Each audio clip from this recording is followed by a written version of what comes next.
Hello everyone, and welcome back to my channel. Today I am going to show you how to delete a YouTube channel in just 1 minute. Let's get started. First, open youtube.com and click on this icon in top right corner. Then click on Google account.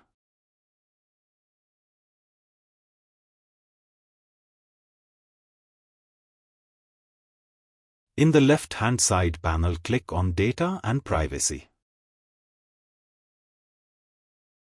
Scroll down a bit. Keep scrolling till you reach this section which says Download or Delete your data. Click on Delete a Google service.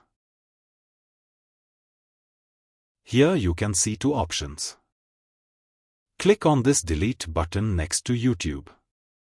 Here you can either choose to hide your content or permanently delete the content. I will click on I want to permanently delete my content. Select the two check boxes and hit Delete my content.